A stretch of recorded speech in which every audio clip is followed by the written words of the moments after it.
Today we're smoking Memphis style ribs, and I will show you how to make the Memphis dry rub from scratch.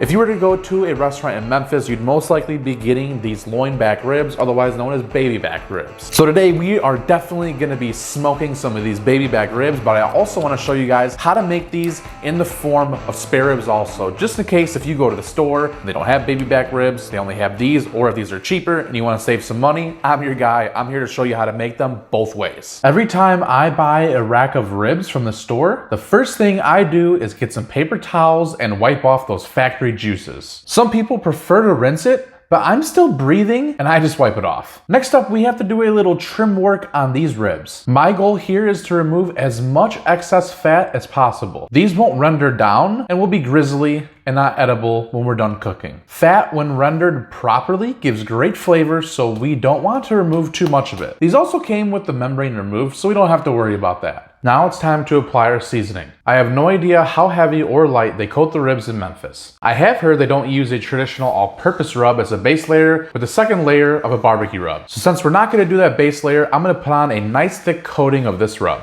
I start off by coating the underside of the rib, so when I flip it over and coat the top side, aka our presentation side, I don't have to get my greasy paws all over it and ruin that rub. Make sure that you do not forget the left and the right side of the ribs. And also, don't forget the front and back sides of the ribs. You might have to lay the rib on its side to get this coated, or you can press the sides onto the excess seasoning on the cutting board. Now, let's go to our baby back ribs. Nothing's gonna change much here. We're gonna get rid of the factory juices, trim off the excess fat. We're also going to season the same exact way too, starting on the underside and finishing on the meaty side. So if you guys are against buying store-bought rubs, or you just don't have time to make it to the store and you want to use the seasonings that you have in your cabinet to make your own homemade Memphis style rub, I'll show you how right now. A Memphis style rub consists of 3 main components, that being brown sugar, white sugar, and paprika, along with some other various spices in a lower quantity. And this matches up to be true if you look at the back of the bottle that you buy at the store. The first 3 ingredients typically will be that brown sugar, some form of like a white sugar, and the paprika. Let's dump all of these ingredients into our mixing bowl, get this rub mixed very well, very thoroughly, and then we're gonna season up a second set of our St. Louis cut rib and our baby back rib with our new homemade rub.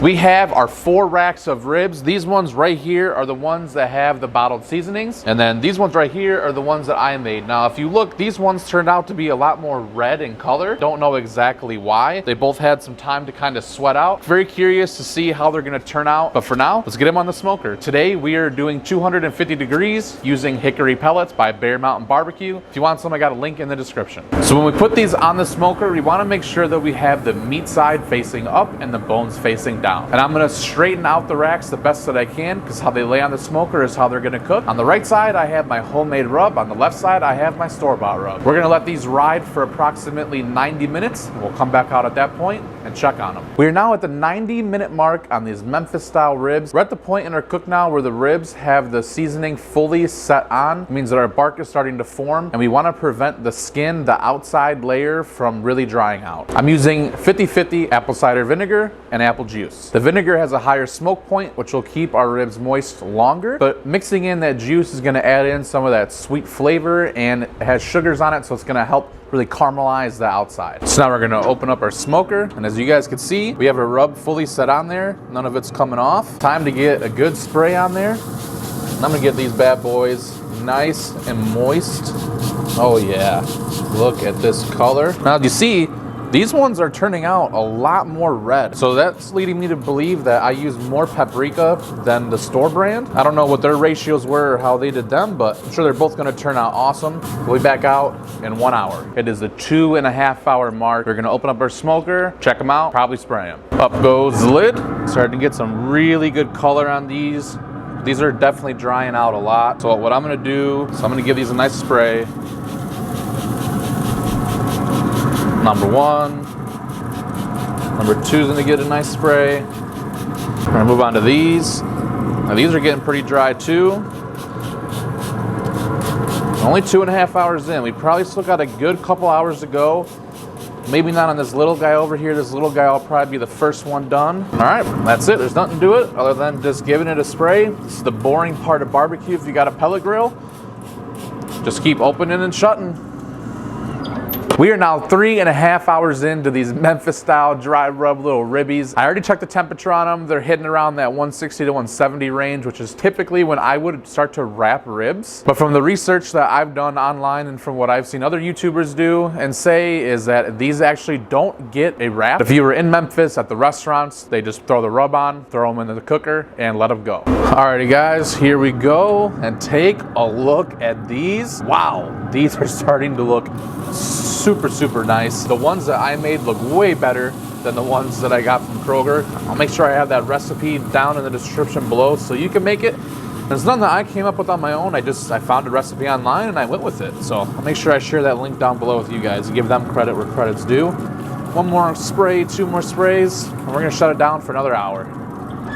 We are now at the 4.5 hour mark, and I totally thought that we were gonna be almost done at this point, just based on, you know, what I thought, I guess, and apparently I thought wrong. We are starting to get some really nice color along these dark edges.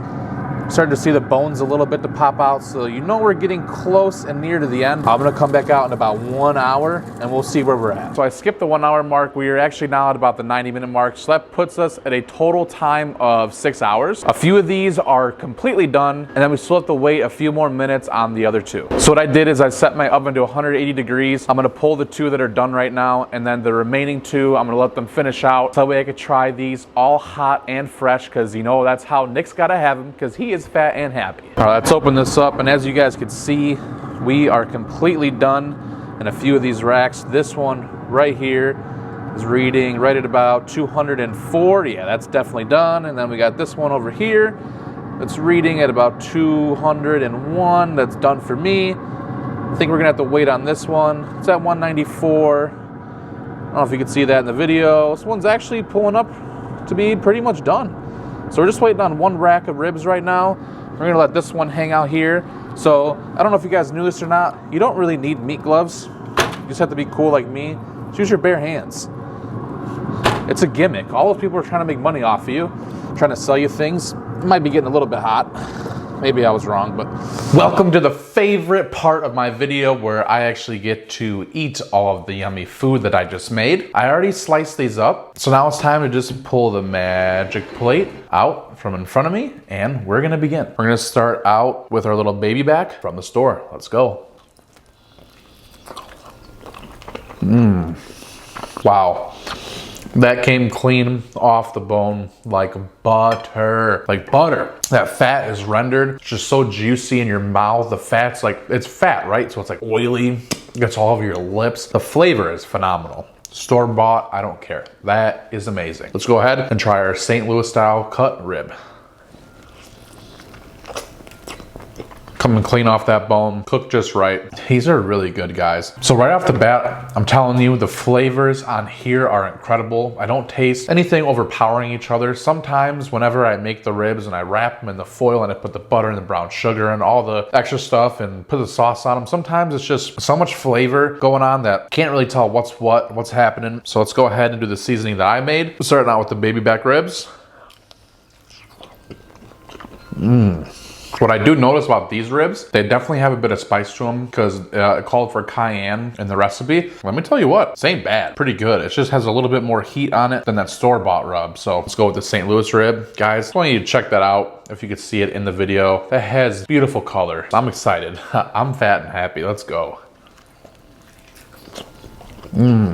If I had to pick between the 2, I don't really know which one I would pick. I really like the store-bought one. It had like a tanginess to it, along with some like herbs you can kind of taste in there. Whereas the one that I made, the tone that it really had to it was more of a heat. The heat kind of like wrapped around and encompassed all the other flavors, like the sugars that were in there. If you don't like a lot of heat, maybe try reducing the cayenne by half. This is a winner. I don't usually often do ribs where I don't wrap them, but I mean, definitely sucked in a lot of smoke. And it gave a lot of great flavor. If you've made it this far in the video and you are a subscriber to this channel, I just want to sincerely say thank you from the very deep bottom of my heart. My goal for this channel was to make a video a week, 2 videos a week for the last several years, and I've just been through a lot in my life, if I'm going to be extremely honest with you guys. With having 2 kids and moving out of state for a job, and life didn't really play out the way that I thought it would. And I know I made a post a few months ago in January saying that I had a new video coming soon, and the truth was I did. But when I started to edit the footage, I realized that my audio wasn't connected to my camera right. I lost all the audio for the video, and that was a very sad day. I have a different job schedule. Instead of working the night shift, I'm on the day shift. And my wife's schedule and I, the one who actually helps me make these videos, have aligned a lot better to where we could still have quality family time, time at work, time with the kids, and time for YouTube. So I'm hoping to be able to make more content. But hey, I'm not gonna make any promises to you guys like I have in the past. The proof is in the pudding, as I like to say, or in the ribs. If you guys have liked this Memphis rib video and you want to check out a rib video from a different state, you can click this video right here. Thank you guys so much for watching, and as always, I'll see you in my next ribby.